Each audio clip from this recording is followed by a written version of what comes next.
So you hear people complain these days that everything is becoming automated. The robots are stealing our jobs. AI is coming, the Terminator scenario, you know? But I think that ultimately people don't really have a reason to be scared, because I think that what artificial intelligence ultimately comes down to, what outsourcing our cognition into the machines is really all about, it's about amplifying the most powerful phenomenon in the universe, which is intelligence. We're finally learning to reverse engineer, distill, understand, reproduce intelligence. Once we can create sentience that is not bound by the bandwidth of our physicality, of our biology, we'll literally be creating a sentience that can upgrade itself, minds that create minds, computers that build better computers. And at this point, the runaway train that literally is speeding up at an exponential rate will leave everything behind. The human era will have ended. We will have become our creations. They will be our children, but they will really be us. There is no reason to fear this. This is just evolution.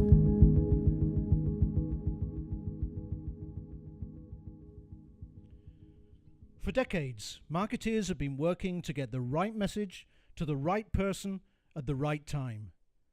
Now, we have to consider the fourth R, context. From product recommendations to search to speech recognition, there's no denying that AI and machine learning are set to revolutionize our user experience and the way we market our products. In this session, we're going to look at the opportunities for AI to help us deliver on our prime objective. Give a warm welcome to Digital and Client Service Director at Dotmailer, Skip Fedura. Hello, how's everybody doing?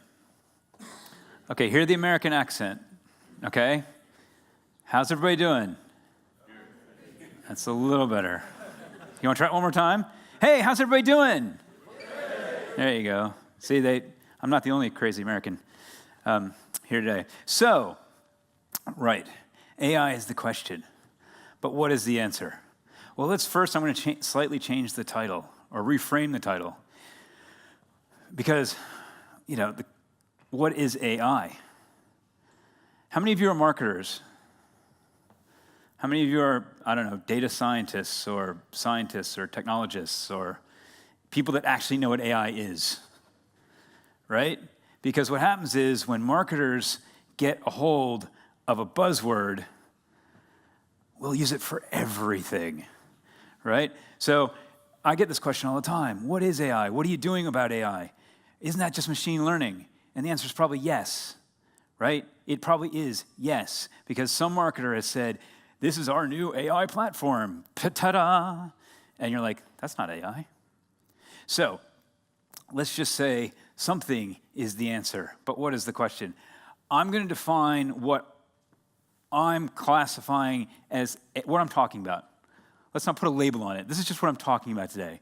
I'm talking about machines that perceive the real or digital environment in which they exist and perform unscripted actions to maximize the chance of achieving a programmed goal. So let's deconstruct this a little bit. AI is a machine that perceives. In other words, it just analyzes and captures and analyzes data, right? As humans, that's all we're doing when we perceive something. There's data, and we're thinking about it and figuring out what that means to our existence. Putting it in the most simplest terms, do I need to fight this or flee this, right? That's all perception is. The next piece I want to look at, unscripted actions. So as the video alluded to, we are not living in this Skynet world, or for those, I don't think there's actually anybody old enough in here other than me to remember the movie War Games. But Whopper, wait, there you go. We're not living in the Whopper scenario where the machine is going to play itself a gazillion times and decide, this is a stupid game. I'm not going to play it anymore because you can't win. And there was a great quote in one of the earlier videos. It was talking about our bias as humans against machines. And when, you can see this really clearly in Google's AlphaGo. When AlphaGo was playing, it started to do some things that no human had ever done. And the Go masters who were commentating on the match were like, okay, it's lost the plot. It's not working right, and the human's going to win. And as we know, the human lost because the machine did things that were unexpected, that no human had ever done, but it did it within the rules of the game. It didn't break the rules of the game. It lived within its rule set to achieve that.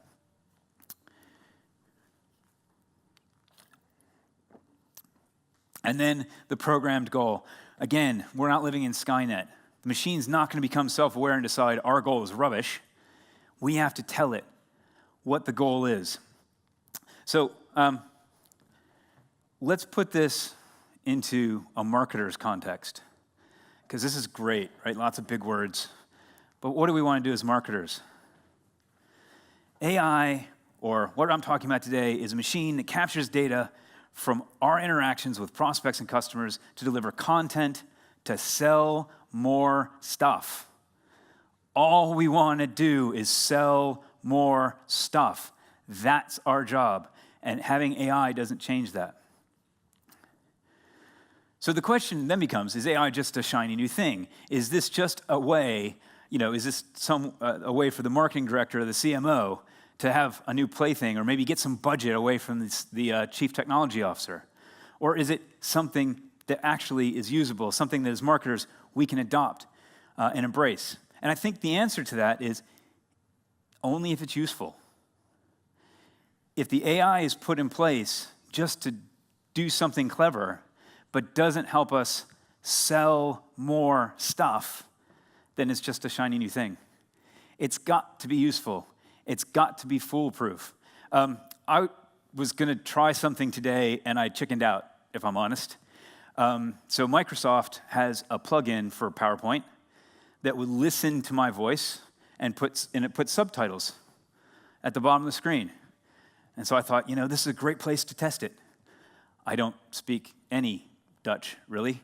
And whilst all of you speak English beautifully, it's probably a second or third language for you, and some of the things I say might get lost in translation or might slow your translation down. So if I put the words at the bottom of the screen, that'd be great. I started thinking about it, and I started playing around with some translation engines online, and just putting in some random phrases, grabbing some phrases in Dutch, and translating them to English, and then reading them, and thinking, that sounds horrible. That sounds absolutely rubbish.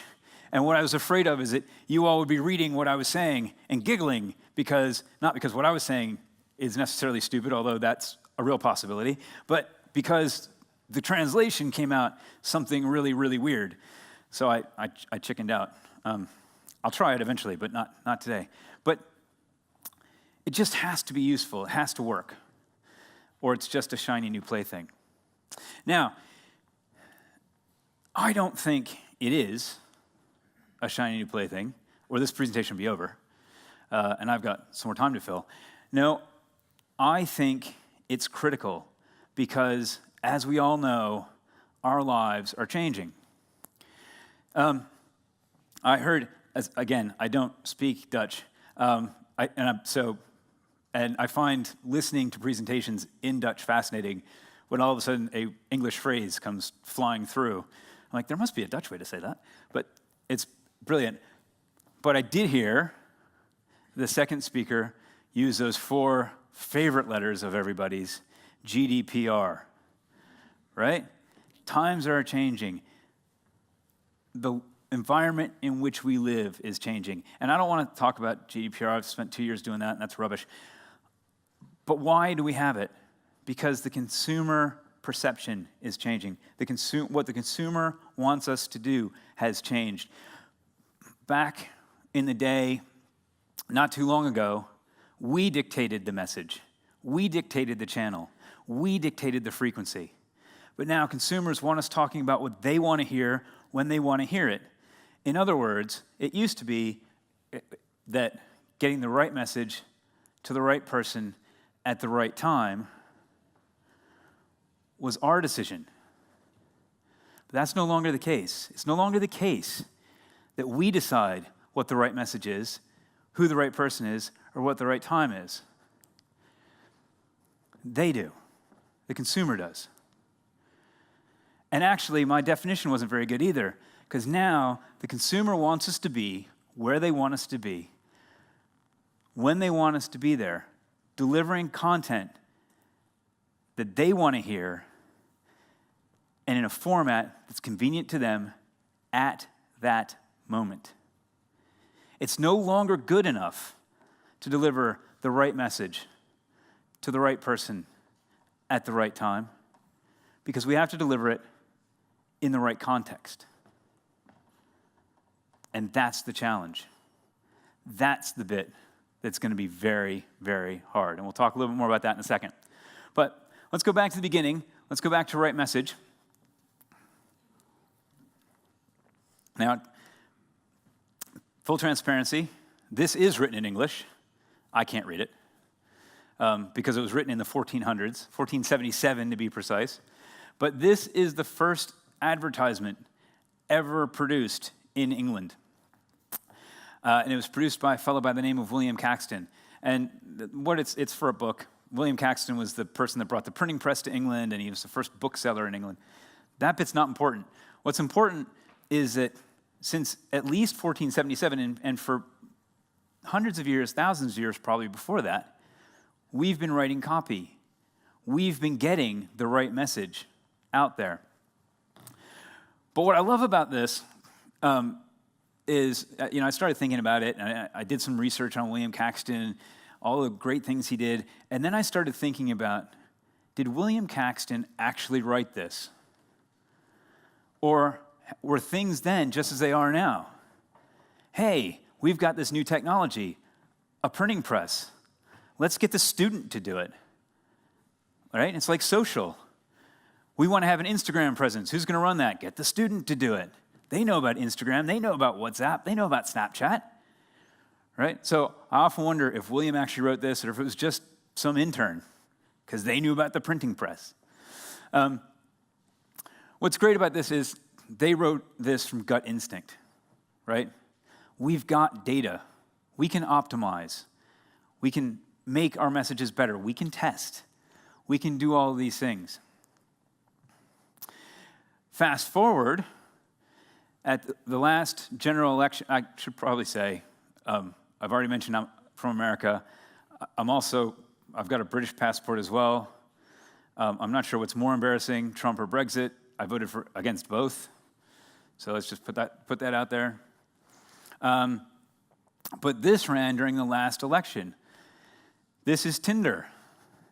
And basically, a woman created a Tinder bot. And anybody that liked her on Tinder got a message. Are you voting? And the bot very quickly figured out if they were likely to vote conservative, and it ended the conversation. But if they were likely to vote Labor, it kept the conversation going and kind of implies that if you vote Labor, you'll get a date. And she shared this with a bunch of her friends, right? So you can use AI to create content. And we see this in our business all the time. We've got a number of partners that do this, that use AI to create the copy. And we always see clients get an uplift from this, right? Mostly it's in the most common usage is in subject lines or in short messages, tweets, subject lines, posts, that kind of thing. But what's interesting to me is while all these companies purport to either be machine learning or AI or some combination of the two, they also do something that most human marketers can't because we don't have the time, we don't have the bandwidth. And they'll put 5 or 10 messages out at the same time. So the system creates 10 different messages and puts them all out at the same time. Now, if you've ever studied any kind of portfolio theory, if you put one message out, you've got a high propensity to fail, right? You put 2 messages out, you split your propensity to fail, or your risk, in half. You put 10 messages out, you can do the math. So the question is, are the results better because the AI is better, or are the results better because the AI is just good enough that the human doesn't have to do it?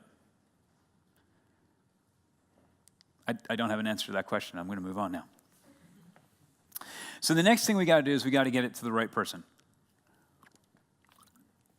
Now, this is our traditional view of segmentation. I've got something to say. Who in this room is going to be interested in hearing it? And I'm going to come up with some criteria, and I'm going to pick you out.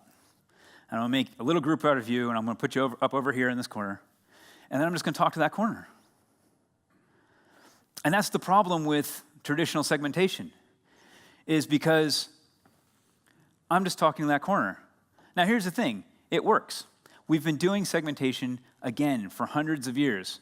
Back in the 1700s, in Edinburgh, they started playing around with segmentation. And now I'm sure they didn't call them high net worth individuals then. That's a very, today term. But basically, they had stuff to sell to rich people. How did they sell it? Well, first off, they targeted rich people, step one. Then they included in the copy a little bit of information about how this product is used in the royal household or has a royal patent. And then on top of that, they would add a testimonial from somebody who's a local, probably not nobility, but somebody influential in the community, a doctor or a lawyer or something like that. In other words, back in the 1700s, they were doing segmentation and social proof. So if you're into the social proof thing, don't ever say you're cutting edge. So I'm talking to this group of people up here in the corner, ignoring the rest of you. These people are going to buy. These people are really into it. But what about the rest of you? Suddenly, you don't care about my brand because I never talk to you. I don't have anything to say. And that's the problem with traditional segmentation. It's really, you build exclusivity. You will always have a group of people for whom whatever it is you want to say at that moment doesn't apply. And if we ran that scenario 5 or 6 times, and I kept putting people kind of over here that wanted to hear the message, that I thought wanted to hear the message, I'd still end up with a few of you over here, and I'd never talk to you. And very quickly I'd lose you, right? Now we can't take that approach. What AI allows us to do is build segments of one. Instead of saying, I've got something to say, who wants to hear it? What I'm saying is, I've got a lot of stuff to say. When's it right for you to hear it? And when's it right for you to hear it? And you guys in the back as well. So the message gets to you when you need it, not when I want to push it, not when I want to send it. It's very proactive. Okay, so now we're to the right time. Now, is Westworld playing here? Yeah? No? Oh, Netflix. Yeah? Okay. Well, everybody's not going, yeah, I know what you're talking about, so we'll have to use a different story. Basically, think about any Western film you've ever seen, American Western film you've ever seen, right? You've got a small town, and the stagecoach comes like once a week, or the train comes like every other day. Back in those days, shopkeepers had a very limited amount of stock. But that was okay, because they knew their customers. Because their customers were all within a relatively short traveling distance of the shop. Their reach was tiny. But they knew their customers personally. Their kids went to the same schools. They saw each other in church or, at the town social, in the saloon maybe.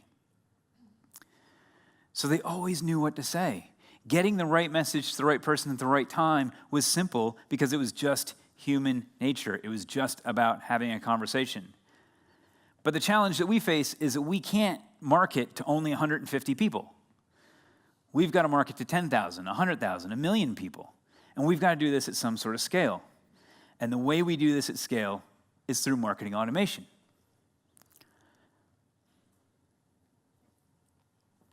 But again, just like my segmentation example, automation is very reactive. As marketers, historically, we've always been very, very reactive.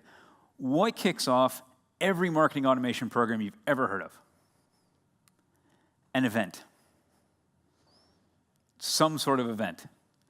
Even a birthday program, right, was kicked off by your birth. Okay, maybe the delayed start was 10, 20, 30, 40 years, but your birth kicked it all off. It's all based on some sort of event. So it's really, really good at reacting to events, automation is. Things like thank yous or abandoned baskets. But the problem with automation is that the responses are really limited. So I did some market research back in the office in London. I asked all of our European employees if they, let me rephrase, all of our employees from continental Europe, see, I'm already got Brexit, I'm already there. If they knew what the magic 8 ball was. Show of hands, does anybody in here know what the magic 8 ball is? Oh, excellent, okay, this will work for you guys. So automation is like asking the magic 8 ball a question, right? It's only got like 10 or 12 responses. You know what response, you know what response you're gonna get, but you know within a range what the possibilities are, right? For those of you who don't know what the magic 8 ball is, hopefully you have kids. And if you ever, you know when kids are about that tall, 3 or 4, and they're really just starting to interact, and they really, really, really want to talk to the adults, but they're not good at it. They don't understand the flow of conversation. They don't understand most of what's being talked about. So when they butt in, and they do butt in, the timing is just slightly off. And the content is just slightly off, sometimes to comedic effect, but it just doesn't quite fit. That's what automation is like. The timing is never going to be perfect because it's always going to be reactive. And the content is never going to be quite perfect because, again, you're reacting, and the time between when the event happened and when you react, other stuff may have occurred that you've completely ignored. But let's take the notion of an abandoned browse, a simple abandoned browse email, right? What's the traditional abandoned browse email? I go to a website, I click on some pages, I look at some stuff. That's probably not enough to trigger it. I probably have to look at sizes or colors, and all of a sudden, some marketing automation platform says, that person is interested in that. I don't know who that person is. Oh, wait, I dropped a cookie, and I know that's Skip. Hurrah, I can send Skip an abandoned browse email. But I don't call it an abandoned browse email because that's creepy, right? I don't say, oh, I noticed you were wandering around my web store, my e-commerce shop, and you picked up this shirt in blue, size medium. You know medium's never going to fit you, but we have it in large. It's not the way, you can't do that. So what I do instead is my next promotional email just happens to feature that shirt, and I maybe suggest large. Again, reactive.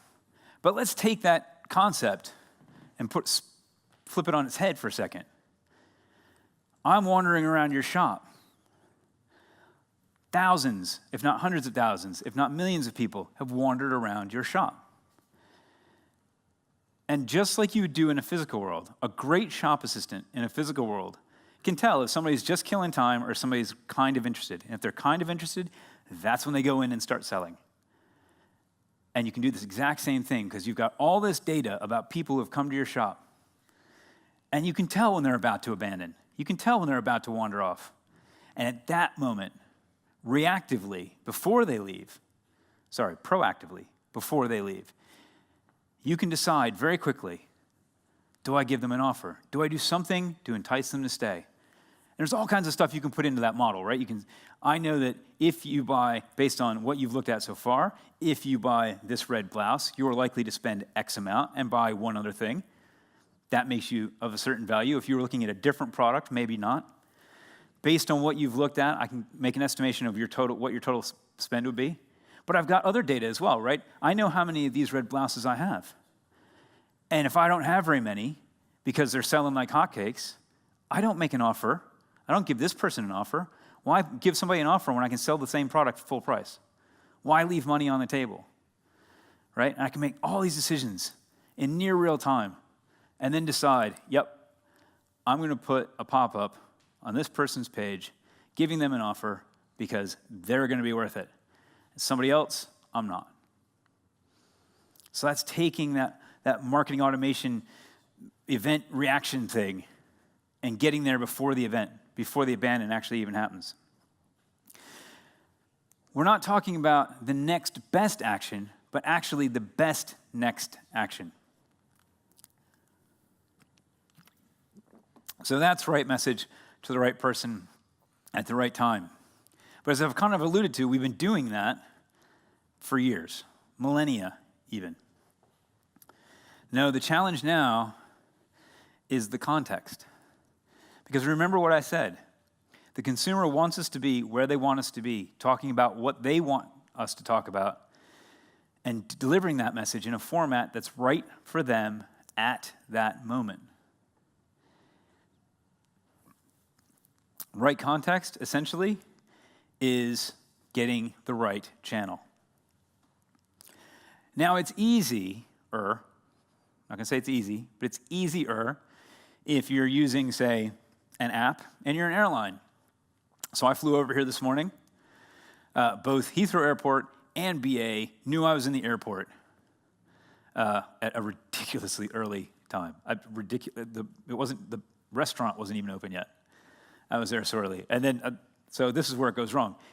Nothing was open, and the Heathrow app said, collect points, buy stuff and collect points. Well, I can't buy stuff. There's nothing open. It should have delivered that better, right? So that's why I'm saying it's easier, but not easy. But they knew I was in the airport, so the messages are delivered via the app rather than via email. If my flight had been delayed, BA would have both texted me and sent me something through the app.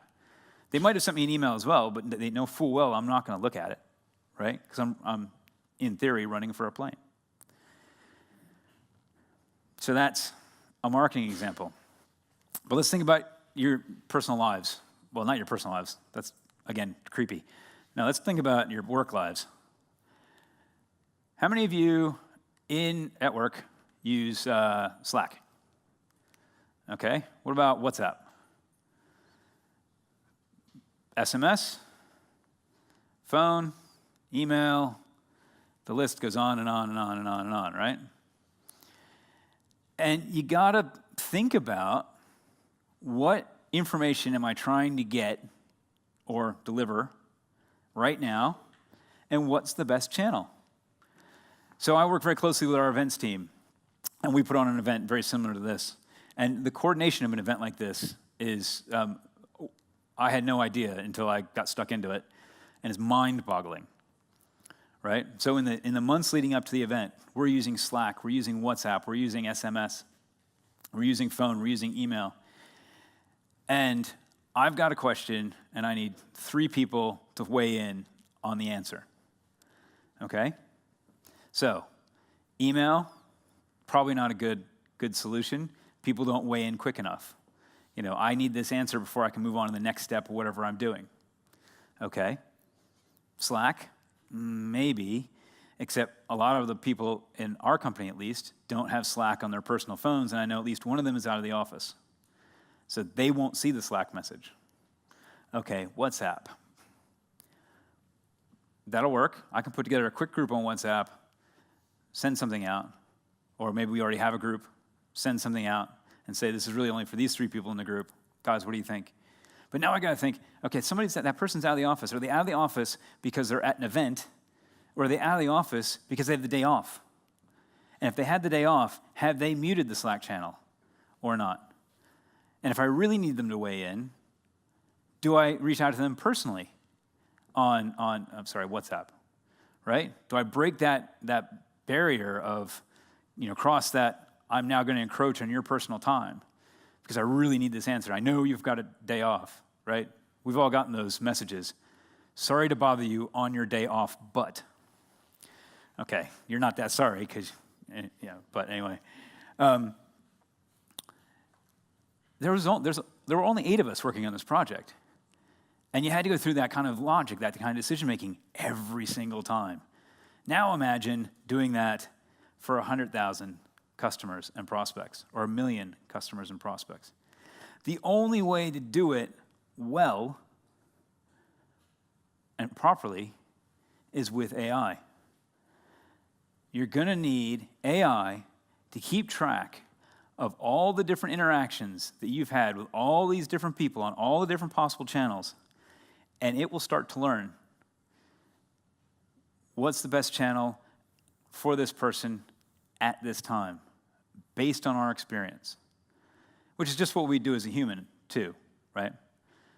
That's exactly what we would do. I need to talk to one of my mates. He never answers his phone at work, so I'm going to send him an SMS because I need some information from him. We just do this instinctively, right? But that's what we have to do at a huge scale.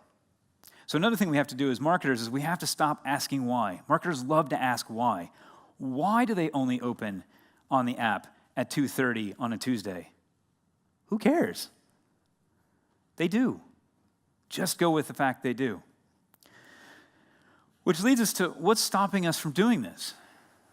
Why haven't we all just run out and adopted AI? Well, the marketers would have you believe we have. But there are a couple of things we have to overcome. The first one we have to overcome is what we at Dotmailer like to call data bloat. I don't like the word bloat, but it's nicer than, data fat, which is worse. But this is why. This is a ridiculously big number is what it is. This is 2.5 quadrillion in English, in American. The English do numbers very differently. This is like 2.5 billion million or something crazy. But 2.5 quadrillion, and if you're curious, that's 17 zeros. That's how many bytes of data are created every day in the world.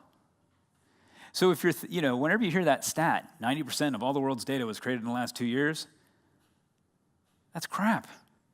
There's no way that stat is true. 90% of all the world's data was created in the last week. Probably not, but that's a lot, right? This room is just emanating data. We're not doing anything. So the first challenge is we got it all. It used to be the challenge was getting the data. That's not the challenge anymore. We can get the data. The question is, can we get data that's useful? Can we make something of it?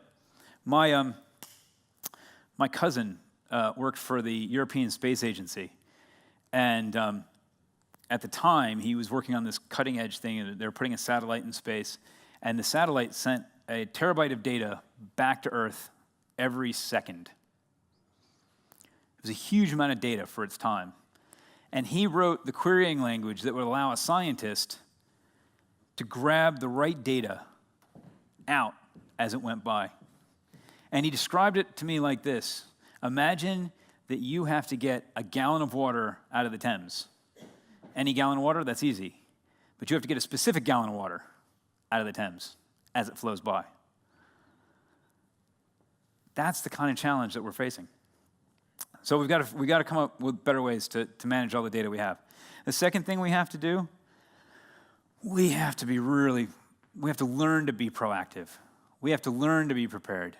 So I'm sure everybody's seen this story, yeah? Anybody not? Everybody know about dunking in the dark? No? Yes? Okay. I've got a couple of shake heads.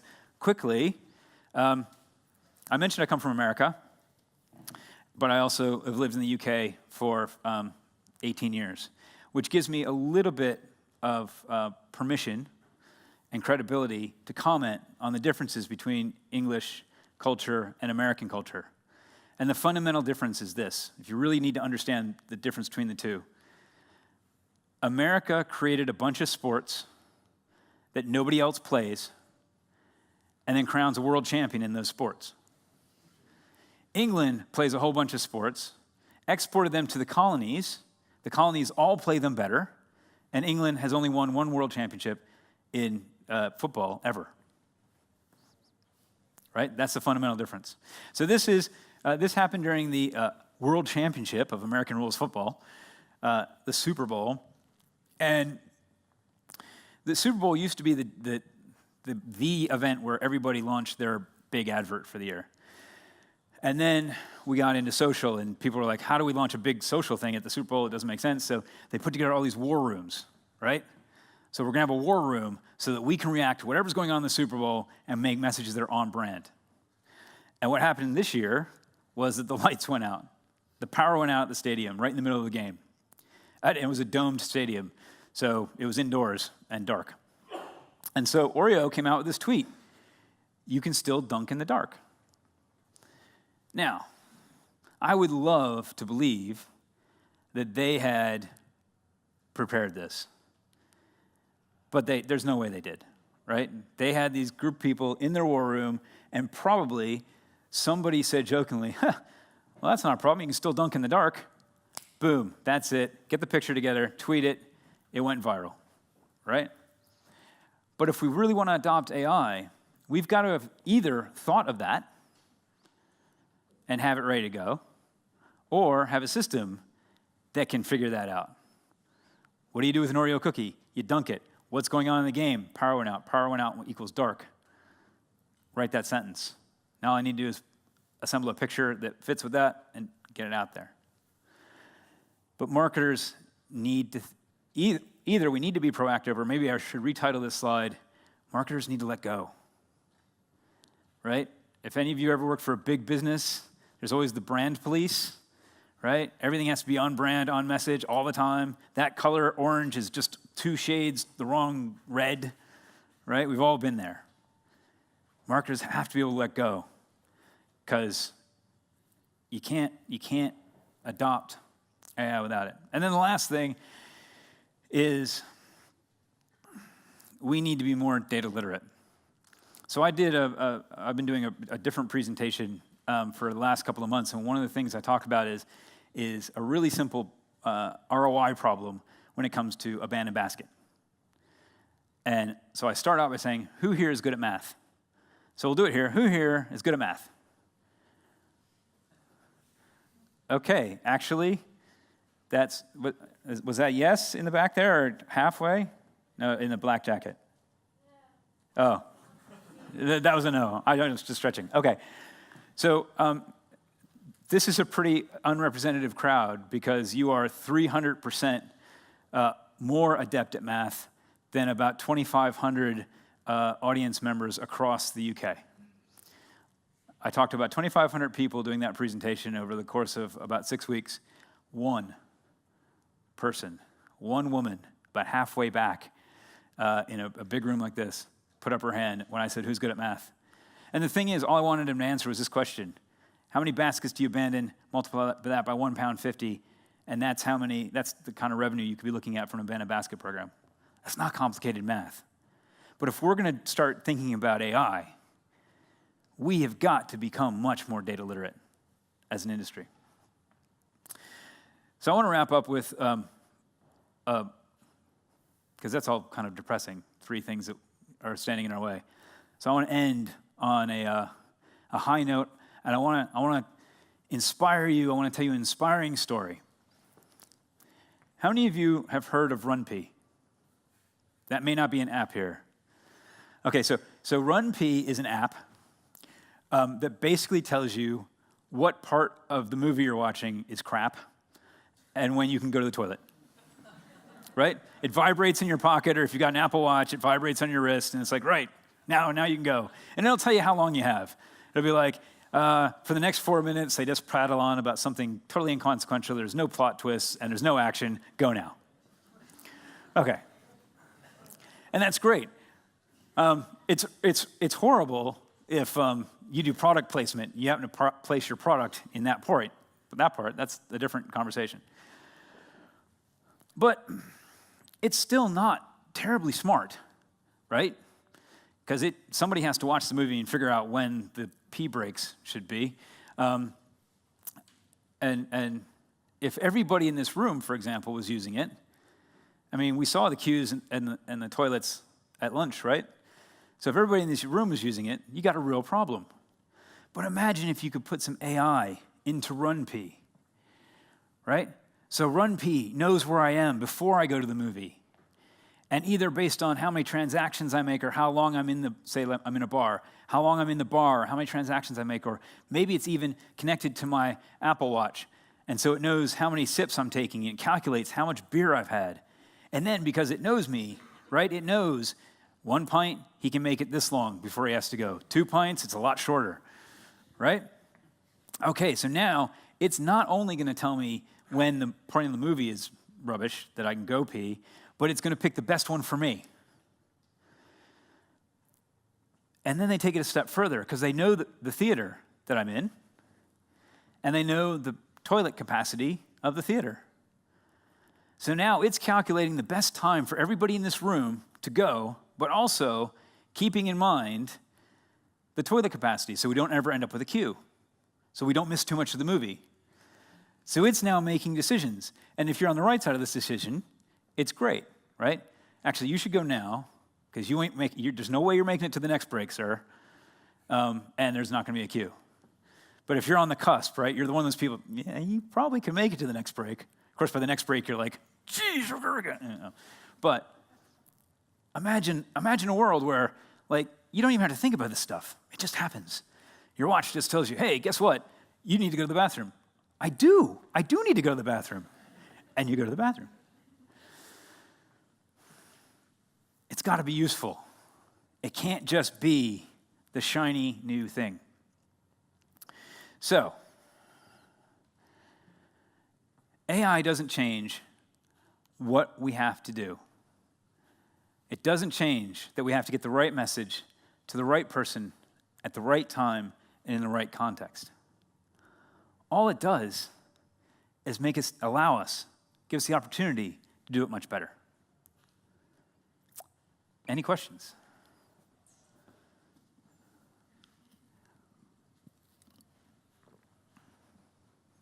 Yeah. Do you have an example of a company who's using AI to an extent that you think it's being applied well? I know a lot of companies that are talking about it. So one of the challenges at the moment, I think, with AI in general, is that up until recently, the cost of entry was quite high in terms of getting your data structured in the right way, training the system to do whatever it is you wanted to do. So a lot of businesses would do it, and if it was successful, they wouldn't talk about it because they didn't want to give competitive advantage to their competitors. But if it wasn't successful, they wasted a whole lot of money, and they didn't even talk about it internally. So I do a lot of speaking, and I talk to a lot of the evangelists from some of the big AI companies, or companies that have a big AI play, and they really struggle to come up with good case studies because nobody really wants to talk about it. I think it's getting the cost of entry is coming down. I think you'll start to see a lot more businesses talking about it. One of our partners, a company called Phrasey, does basically again creates subject lines and tweets and Facebook posts and that sort of thing. And if you've got the right kind of volume, and you need a minimum list size of like 30,000, 30 to 50,000, and you need to be communicating quite regularly, then there's showing some really great results. But if you wanted me to say, yes, this company's doing it brilliantly, unfortunately, I would love to tell you that. I just don't. Nobody's really talking about it yet. Still at the beginning. Very much at the beginning. Very much at the, what can this thing do? Very much at the, what I like to call the potentialized stage, right? So we're going to potentialize this case study by saying we did some AI, but we probably didn't really. Any other questions? Outstanding. Well, guys, thank you very, very much. We've got our AI guide on the stand outside, or you can download it from here. Enjoy the rest of your day.